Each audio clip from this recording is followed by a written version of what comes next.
Pastor, what about somebody that, they were raised Christian and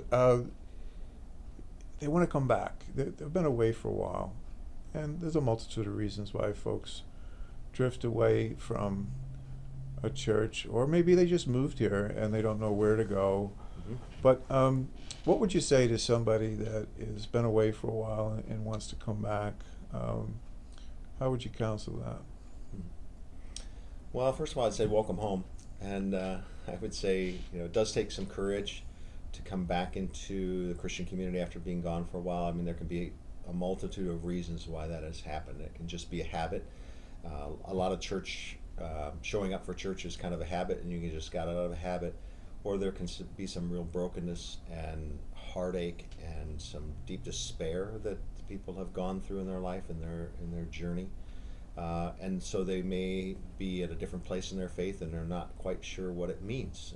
Because when they left church, maybe they were, well Sunday schooled, but their faith wasn't ready to meet the challenges of their life, and so now they've had some life experience and aren't sure whether or not they belong back at church. But I would say, this is a community that has had real struggles with people with real pain, with real brokenness, addiction, illness, obviously dealing with death and grief, which is a common human experience. I think you're going to experience some, real humanity here. People who understand struggle, even doubt, even open doubt, um, and that they realize that these things are a part of faith, and these things are often the containers in which faith finds its fullness, including doubt and including insecurity about one's standing.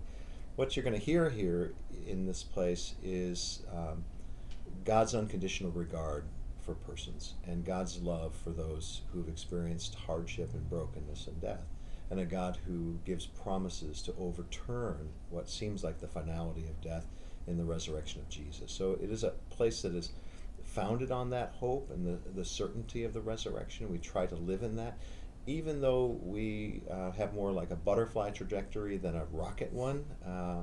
We try to be honest about how hard it is to be a Christian, and at the same time to understand that the Spirit of Christ lives within us, and it tries to replace our desires, and it tries to replace our hurts with hope, and that it is possible to have that kind of hope in a place like this. I can say you won't be alone if you come here with some hurts and hang-ups and some habits that maybe you would like to have overturned in your life. This is a place where people will be honest about their journeys and would welcome a fellow traveler in the journey of life and faith to meet Christ in the midst of that. You don't have to be straightened out to meet Christ. If you read the Bible, and the God of the Bible in Christ is one who finds us where we are and brings us into God's loving care. And so that's what we try to focus on in this community as well.